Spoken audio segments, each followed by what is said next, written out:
बर्तमान बड़ खबर पानीपाग को नहीं बड़ सूचना नुआ अपडेट 5 जिला को घन कुहुड़ी सतर्कता 3 डिग्री खसब पारद सेपटे फेब्रुआरी तृतीय सप्ताह निया वर्षा आउ एपटे पुणी आसुची आउ एक लघुचाप एने सतर्क सूचना जारी कला पानीपाग विभाग। लघुचाप पानी परे प्रबल वर्षा। हेलो फ्रेंड्स मु शक्ति आप देखुंत आजिर ताजा खबर तेज यहाँ नहीं कौन रही डिटेल्स इनफॉरमेशन आज वीडियो रे जानिबा ता पूर्व वीडियो को लाइक करंतु जदि पारुछंती आपनकर संग साथी मन को वीडियो को शेयर करनियतु जदि फ्रेंड्स आपण माने हमर ई चैनल ले नुआ वीडियो देखुंते पूर्व केबे भी सब्सक्राइब करनाती तेबे निहाती चैनल को सब्सक्राइब करे सहित पाखरे आस्तुवा बेल आइकन को बजाय रखतांतु। तेबे उपकूल ओडिसा रो विभिन्न स्थान रे घन कुहुड़ी दृश्यमान होइछे। कुहुड़ी जोगो मुह को मुह देखा जाउ नथिला। भोर समय सकाळ 7टा पर्यंत गाड़ी मोटर गमनागमन रे समस्या उपजिथिला।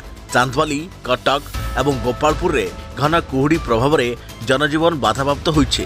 विलंबित रात्रि राजधानी रे कुहुड़ी पड़िबा आरंभ करिथा बेले पारादीप भुवनेश्वर पुरी एवं अनुगुल रे हालकारू मध्यम धरणर कुहुड़ी पड़िछे। तेबे भुवनेश्वर पानीपाग विज्ञान केन्द्र पूर्वानुमान आसंता काली सकाळे अनुगुल कटक ढेंकानाल जाजपुर एवं भद्रक रे घन कुहुड़ी दृश्यमान हेबा संभव रहिछे।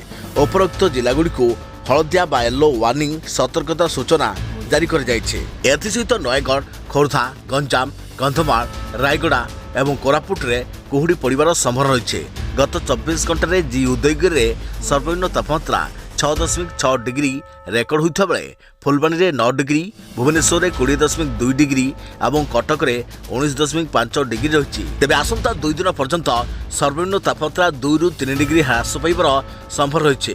भुवनेश्वर समेत अनेक अंचल रे रातिर तापमात्रा वृद्धि पाइथारु 3 डिग्री रातिर तापमात्रा ह्रास पाइले मध्य शीत प्रकोप बढ़िबार संभव नहीं बोली पानीपाग विभाग स्पष्ट करिछे। आ सेपटे लघुचाप भय पुणी लघुचाप नहीं सतर्क सूचना। लघुचाप पानी परे प्रबल वर्षा।